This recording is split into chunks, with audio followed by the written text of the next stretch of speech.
Ici, Ibn al-Qayyim, rahimahullah ta'ala, il attire notre attention sur un point d'une grande importance.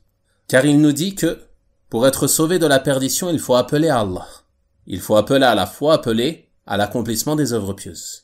Donc, certaines personnes pourraient se dire que nous devons tous nous charger de cela sans aucune condition, de manière absolue, et que nous sommes tous égaux à ce sujet. Donc Ibn al-Qayyim rahimahullah ta'ala attire notre attention sur un point d'une grande importance et il nous dit « Et nul ne pourra vraiment faire partie des suiveurs du messager sallallahu alayhi wa sallam si ce n'est celui qui appelle à Allah avec basira, avec clairvoyance, avec science. » Et ça c'est la condition indispensable pour la da'wah, d'avoir la science, de ne pas appeler avec ignorance. Combien sont ceux aujourd'hui qui se lancent dans la da'wah et appellent les gens avec ignorance, sans aucune connaissance de ce à quoi ils les appellent.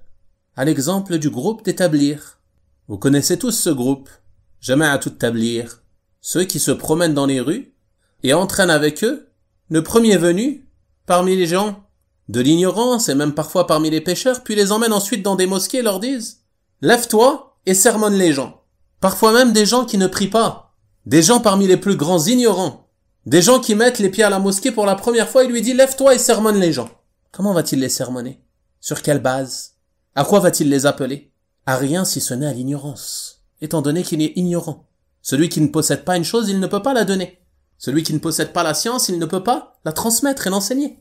Donc ça fait partie des choses blâmables que les savants ont reprochées à ce groupe, à cette secte qui est le groupe d'Établir.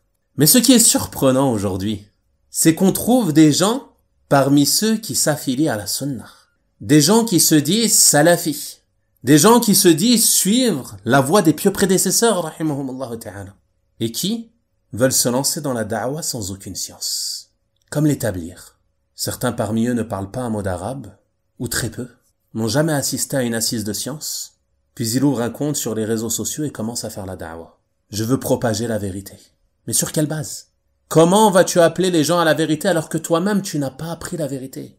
Est-ce que tu vas appeler les gens à ton ignorance, à être ignorant comme toi? Tu vas faire comme ce groupe, comme cette secte?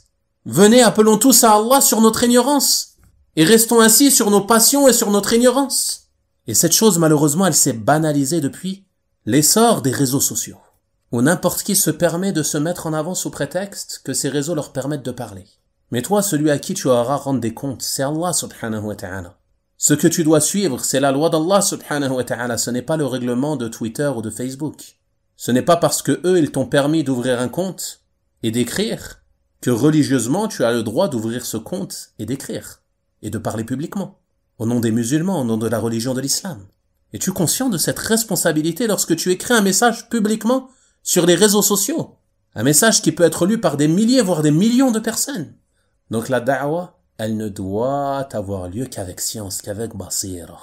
Et nul ne pourra vraiment faire partie des suiveurs du messager sallallahu alayhi wa sallam si ce n'est en appelant à Allah subhanahu wa ta'ala. Mais attention, la phrase, elle ne s'arrête pas là. Avec clairvoyance, avec science. Et non pas avec ignorance. Et ça ne veut pas dire que seuls les savants peuvent s'occuper de la da'wah et de la prédication, non. Celui qui a une science, qui la maîtrise, il appelle à Allah subhanahu wa ta'ala à son échelle, à son niveau. Et ça ne veut pas dire que tu vas aller ouvrir une chaîne YouTube, faire des vidéos, te filmer, parler de la religion d'Allah, ou encore écrire sur Twitter et Facebook et ainsi de suite, non. Mais, ce que tu as appris de la religion d'Allah, si par exemple tu t'es rendu dans une assise de science, tu as appris le sens d'un verset, tu as appris le sens d'un hadith, eh bien tu rentres chez toi et tu commences par enseigner cela à ton épouse, enseigner cela à tes enfants, enseigner cela à tes voisins, à tes amis, ainsi de suite. C'est cela la responsabilité qui nous incombe. Le prophète sallallahu alayhi wa sallam a dit dans le hadith, transmettez de moi ne serait-ce qu'un verset. C'est-à-dire transmets cela autour de toi. Chacun en fonction de ses capacités et de ses aptitudes.